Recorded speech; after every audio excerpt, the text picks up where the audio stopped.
ಮೂಲಕ union high school Majali ಎಲ್ಲ ಮುದ್ದು ವಿದ್ಯಾರ್ಥಿ ಕಾರ್ಯಕ್ರಮದಲ್ಲಿ ನಿಮ್ಮ ದಿನನಿತ್ಯದ ಏನು ಪಠ್ಯಪುಸ್ತಕಗಳಲ್ಲಿ ಎಲ್ಲ ಪಾಠಗಳನ್ನು ಕಲಿತರೆ ಎಲ್ಲ ಒಂದು ಏನು ನಿಮ್ಮ ಆ್ಯಕ್ಟಿವಿಟೀಸ್ಗಳಿದೆ ಗೋಪಿತ ವಲಯದ ಪರವಾಗಿ ಹಾಗೂ ವೈಯಕ್ತಿಕವಾಗಿ ತುಂಬ ಹೃದಯದ ಸ್ವಾಗತವನ್ನು ಕೊಡ್ತಾರೆ. ಈ ಒಂದು ಕಾರ್ಯಕ್ರಮಕ್ಕೆ ಆಗಮಿಸಿರುವ ಗೋಪಿತ ವಲಯ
ಶಾಲೆಯ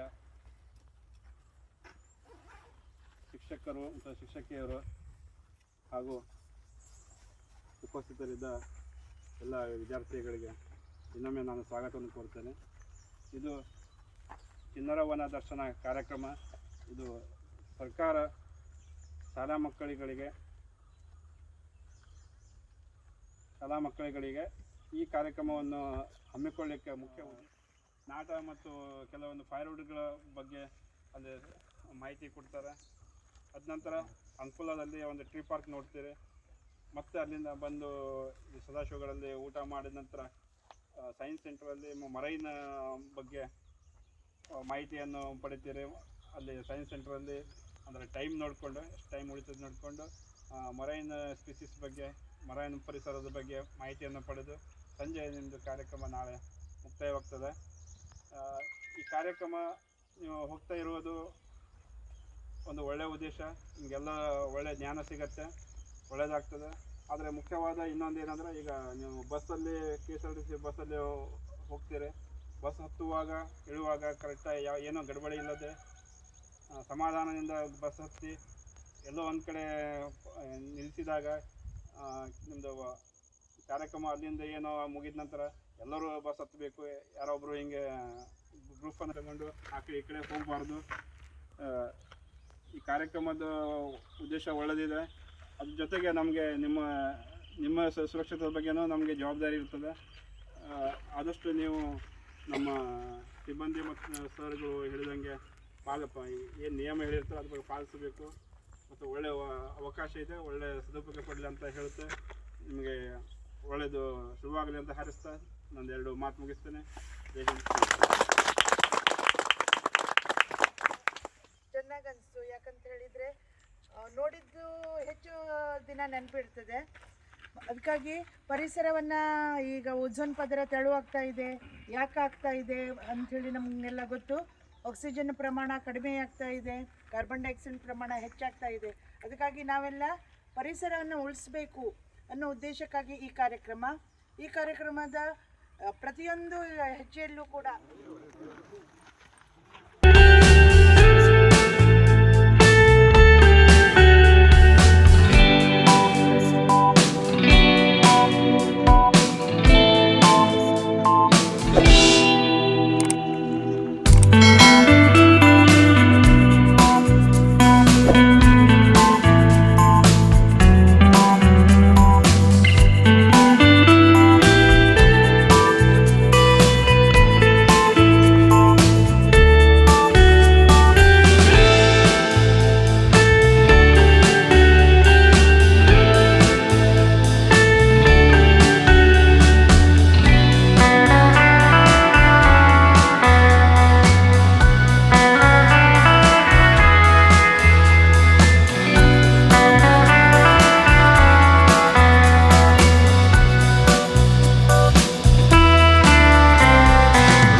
ಸಸ್ಯ ಪಾಲನಾ ಕ್ಷೇತ್ರ ಅಂದರೆ ನಾವಿಲ್ಲಿ ಅರಣ್ಯದಲ್ಲಿ ಬೆಳೆಯುವಂಥ ಸಸ್ಯಗಳನ್ನು ಮಾತ್ರ ಬೆಳೆಸ್ತೇವೆ. ಯಾವುದೇ ತೋಟಗಾರಿಕೆ ಸಸ್ಯಗಳನ್ನು ಇಲ್ಲಿ ಬೆಳೆಸೋದಿಲ್ಲ.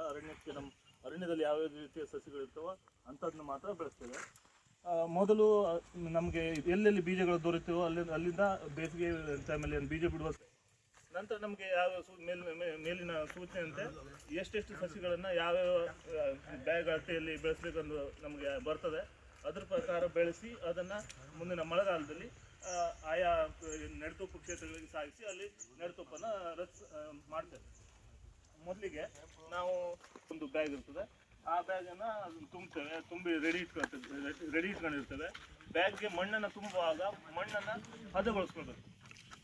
ಮಣ್ಣನ್ನು ಯಾವ ರೀತಿ ಹದಗೊಳಿಸ್ಕೊಳ್ಬೇಕಂದ್ರೆ 2 ಬುಟ್ಟಿ ಮಣ್ಣಿಗೆ 1 ಬುಟ್ಟಿ ರೇತಿ 1 ಬುಟ್ಟಿ ಗೊಬ್ಬರ ಹಾಕಿ ಹದಗೊಳಿಸ್ಕೊಂಡು ಈ ಬ್ಯಾಗ್ಗಳಲ್ಲಿ ತುಂಬುತ್ತೇವೆ.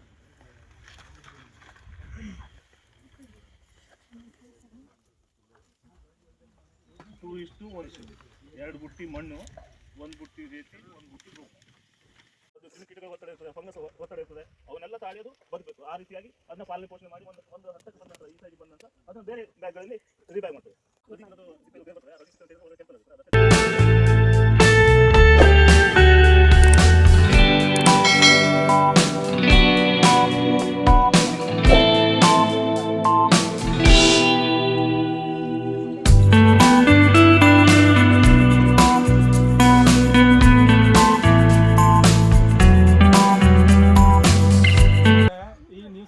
ಸಣ್ಣ ಪಾಪು ಇದ್ದಾಗ ನಿಮ್ಗೆ ಹಾಲು ಕುಡಿಸ್ತಾರೆ. ಇವತ್ತು ಬರೀ ಒಂದು ಲೋಟ ಹಾಲು ಕುಡಿದ್ರೆ ನೀವು ಇಡೀ ದಿನ ಇಡ್ಲಿಕ್ಕೆ ಸಾಧ್ಯ ಉಂಟಾ? ಹಾಂ, ನಿಮಗೆ ಆಹಾರ ಹೆಚ್ಚಿಗೆ ಬೇಕಾಗ್ತದಲ್ವಾ? ಅದು ಯಾವ ರೀತಿ ಬೆಳೀತಾ ಹೋಗ್ತದೆ, ಅದಕ್ಕೆ ಮತ್ತು ಹೆಚ್ಚಿನ ಒಂದು ಆಹಾರದ ಅವಶ್ಯಕತೆ ಇರ್ತದೆ, ಹೆಚ್ಚಿನ ನೀರಿನ ಅವಶ್ಯಕತೆ ಇರ್ತದೆ, ಹೆಚ್ಚಿನ ಗೊಬ್ಬರದ ಅವಶ್ಯಕತೆ ಇರ್ತದೆ. ಅದಕ್ಕಾಗಿ ಅದನ್ನು ಸ್ಥಳಾವಕಾಶ ಹೆಚ್ಚಿಗೆ ಬೇಕಾಗ್ತದೆ. ಹಾಗೆ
ಕಾಮನ್ ನೇಮ್ ಏನು, ಸೈಂಟಿಫಿಕ್ ನೇಮ್ ಏನು, ಅದು ಯಾವ ಥರ ಪಿಕ್ಚರ್ ಇರುತ್ತೆ, ಚಿತ್ರ ಇರುತ್ತೆ, ಇನ್ಕ್ಲೂಡಿಂಗ್ ಎಲ್ಲ ಫೋಟೋ ಇದೆ. ಈ ಬುಕ್ಲೆಟ್ ನಿಮಗೋಸ್ಕರ ತಂದಿದ್ದೀನಿ, ನಿಮ್ಮ ಟೀಚರ್ಸ್ ಹತ್ರ ಕೊಡ್ತೀನಿ.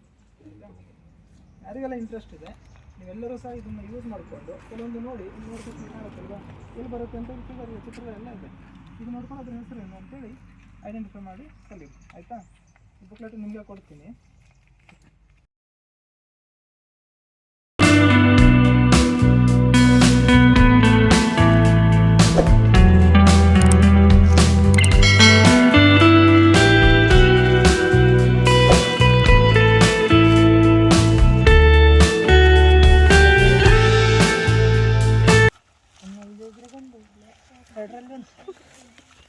ಸ್ಮಾಲ್ ಇದ್ದರೆ ಮೇಲು, ಬಿಗ್ಗರ್ ಇದ್ದರೆ ಫೀಮೇಲ್. ಬರ್ತೀನಿ ಒಂದು ಕ್ಲಿಪ್ ಮಾಡ್ಕೊಬರ್ತೀನಿ.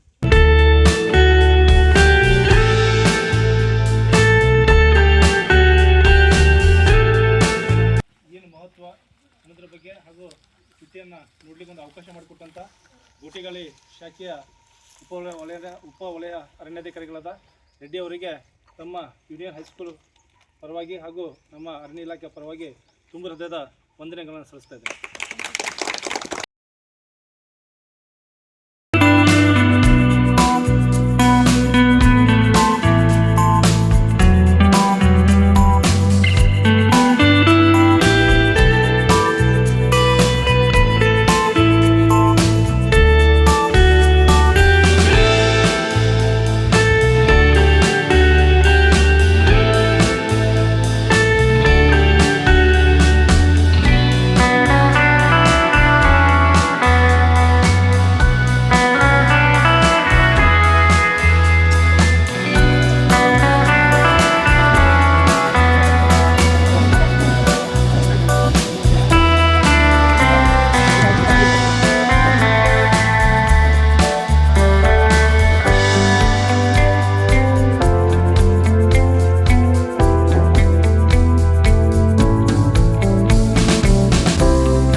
ನೀವೇನಾದರೂ ಮುಂದಿನ ದಿನಗಳಲ್ಲಿ ನಿಮ್ಮ ಮನೆಗಳಲ್ಲಿ ಬೆಳೆಸಿದ್ರೆ ಕೋಟಿ ರೂಪಾಯಿ ಸಂಪಾದನೆ ಸಹ ಮಾಡ್ಬೋದು ಅಂತ ಕಿಟ್ಗಳು ಸಹ ಇದೆ. ಓಕೆ, ಬನ್ನಿ.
ಇಲ್ಲಿನ ಕಮ್ಯುನಿಟಿ ಇದ್ದಾರಲ್ವಾ ಅವರಿಗೆ ಟ್ರೆಡಿಷನಲಿ ಯಾವ ಥರ ಜೇನನ್ನು ಹಾರ್ವೆಸ್ಟ್ ಮಾಡಬೇಕು, ವೈಲ್ಡಿಂದ ಯಾವ ಥರ ಜೇನನ್ನು ಕಲೆಕ್ಟ್ ಮಾಡಬೇಕು ಅನ್ನೋ ನಾಲೆಜ್ ಇತ್ತು. ಬಟ್ ಸೈಂಟಿಫಿಕ್ ಆಗಿ ಮಾಡಿದರೆ ಕಾಡ್ ಮೇಲೆ ಅವ್ರದ್ದೇನು ಬರ್ಡನ್ ಇದೆ ಅಲ್ವಾ, ಅವ್ರು ಇವಾಗ ಕಾಡಿನ ಜೇನು ಕಲೆಕ್ಟ್ ಮಾಡ್ತಾರಂತ ಹೇಳಿದರೆ ಕಾಡಿಗೊಂದು ಬರ್ಡನ್ನೇ ಹೌದಾ, ಕಾಡಿಗೊಂದು ಥರ ನಾಶ ಮಾಡ್ದಂಗೆ ಈಗ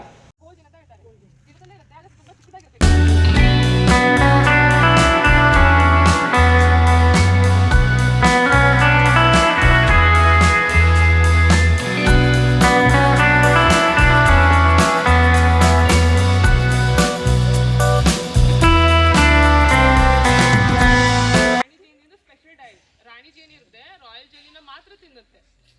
ಹಾಗಾಗಿ ಅದು 3 ರಿಂದ 4 ವರ್ಷ ಬದುಕುತ್ತೆ. ನೆಕ್ಸ್ಟ್ ಬರೋದು ವರ್ಕರ್ ಬೇ. ವರ್ಕರ್ ಬೇ ಏನಿದೆ ಅದು 45 to 80 ಡೇಸ್ ಇರುತ್ತೆ. ಕೇಳ್ಕೊಳ್ರಿ ಹುಳುಗಳು, ಆಮೇಲೆ ಹುಳ ತೋರಿಸ್ತೀನಿ ಯಾವ್ದಾದ್ರು. ಇಲ್ಲಿ 3 ಥರದ ಹುಳುಗಳು.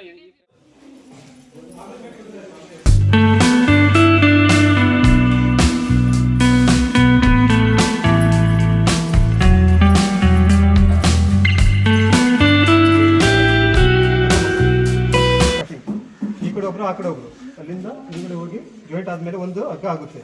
ಫಸ್ಟ್ ನಾವು ಈ ರೀತಿ ಹಗ್ಗ ಮಾಡ್ಕೊತೀವಿ, ಆಮೇಲೆ ನಾವು ಕಲರಿಂಗ್ ಮಾಡ್ಕೊತೀವಿ. ಹಿಂಗೆ ಅದು ಬಂದ್ ಆಗುತ್ತೆ. ಏನಾದ್ರು ಕಟ್ ಆದರೆ ನಾವು ಮತ್ತೆ ಬಂದ್ ಮಾಡ್ಬೋದು, ಮತ್ತೆ ಚಾಲು ಮಾಡ್ಬೋದು, ಮತ್ತೆ ಇದು ಮಾಡ್ಬೋದು.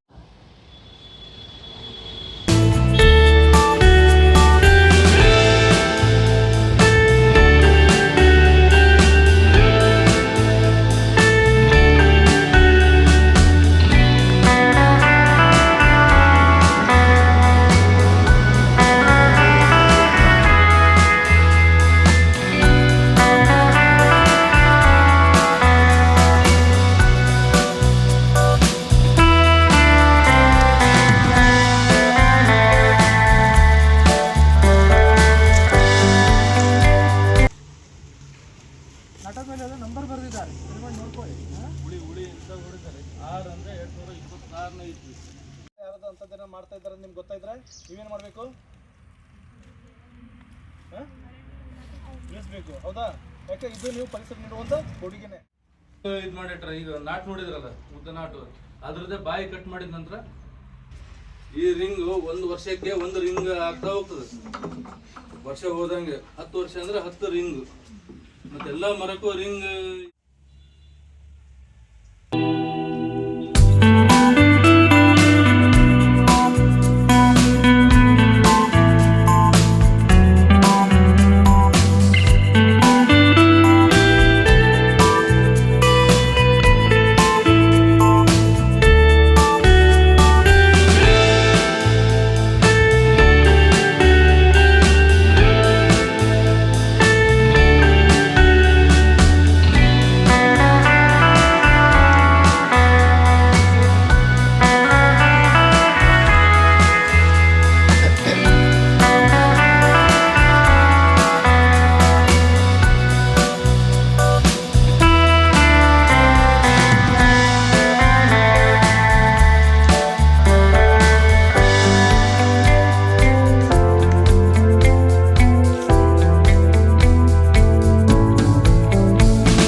ಯಾವ್ದಾರ ಕರೆಂಟ್ ಮಾಡ್ಬೋದು? ಗಾಳಿ. ಅದು ಬಿಟ್ರೆ ಸೋಲಾರ್, ಸೂರ್ಯನ ಕಿರಣ. ಪೋಲ್ ಜನರೇಟ್ ಮಾಡುವಂತ ಸಾಮರ್ಥ್ಯ ಇದೆ. ಇದು ರಿಯಾಕ್ಟರ್, ಇದು ಟರ್ಬೈನ್ ಬಿಲ್ಡಿಂಗ್. ಇಲ್ಲಿ ಫ್ಯೂಷನ್ ರಿಯಾಕ್ಷನ್ಸ್ ಅಂದ್ರೆ ಕರೆಂಟ್ ಅನ್ನ ಉತ್ಪಾದನೆ ಮಾಡುವಂಥದ್ದು. ಈ ಕೂಲೆಂಟ್ ಚಾನಲ್ಸ್ ಅಂತಂದ್ರೆ ಆತಂತದ್ದು. ಒಂದು ಕೂಲೆಂಟ್ ಚಾನಲ್ಸ್ ಒಳಗಡೆ 10 ರಿಂದ 12 ಮೆಗಾವಾಟ್ ಎಲೆಕ್ಟ್ರಿಸಿಟಿ ಇದೆಲ್ಲ. ಅದ್ರ ಮೇಲ್ಗಡೆ ಆ ಕೂಲೆಂಟ್ ಚಾನಲ್ಸ್ ಒಳಗಡೆ ಇರುತ್ತೆ, ಸ್ಟೀಮ್ ಆಗಿ ಪರಿವರ್ತನೆ ಆಗುತ್ತೆ. Proton, neutron.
ಕಡ್ಲಾಮಿ ಬರ್ತಾ ಇತ್ತು, ಅದು ಮೊಟ್ಟೆ ಇಡ್ಲಿಕ್ಕೆ.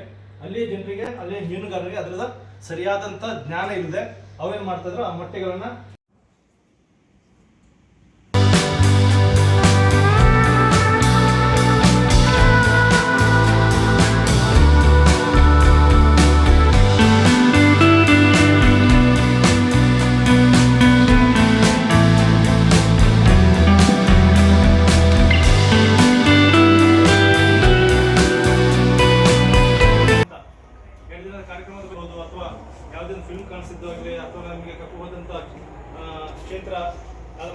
ಚೇಂಜಸ್ ಮಾಡಬೇಕಾ, ಏನು ನಿಮಗೆ 2 ದಿನದಲ್ಲಿ ಏನು ಅನುಭವಕ್ಕೆ ಬಂತು, ನೀವೆಲ್ಲ ಎಸ್ಸೆಯಿಂದ ಬರ್ತಿದ್ರೆ ತುಂಬ ಉತ್ತಮವಾಗಿ ಎಸ್ಸೆ ಬರ್ತಿದ್ರೆ, ಎಸ್ಸೆ ಉತ್ತಮವಾಗಿ ಪ್ರತಿಯೊಬ್ಬರು ಸಹ ಎಲ್ಲ ಚೆನ್ನಾಗಿ ಬರ್ತಿದ್ದಾರೆ. ಅದರಲ್ಲೇ ಫಸ್ಟ್ ಸೆಕೆಂಡ್ ಥರ್ಡ್ ಅಂತ ಕೊಡೋದು ಒಂದು ವಾಡಿಕೆ. ಅದು ಎಲ್ಲರೂ ಸಹ ಅತ್ಯಂತ ನಿಮ್ಮ ಆಸಕ್ತಿಯನ್ನು ಮೀರಿ ಮೊದಲನೇದಾಗಿ ನಾವು ಹಣಕೂರಿನಲ್ಲಿರುವ ನರ್ಸರಿಯನ್ನು ಹೋಗೋದು, ಅಲ್ಲಿ ಸಸ್ಯಗಳನ್ನು ಹೇಗೆ ದೊಡ್ಡ ಮಾಡೋದು, ಒಂದು ಕಡೆಯಿಂದ ಮತ್ತೊಂದು ಕಡೆ. ಅವುಗಳ ಜೀವನ ಚಕ್ರ ಓದಿರ್ತೀವಿ, ಚಿಟ್ಟೆಗಳನ್ನು ನೋಡಿರ್ತೀವಿ ಚಿತ್ರದಲ್ಲಿ. ಆ ಹಲವಾರು ಬಗೆಯ ಚಿಟ್ಟೆಗಳನ್ನು ನಾವು ಚಿಟ್ಟೆ ಉದ್ಯಾನವನದಲ್ಲಿ ಕೂಡ ನೋಡಿ ಭಾಳ ಖುಷಿ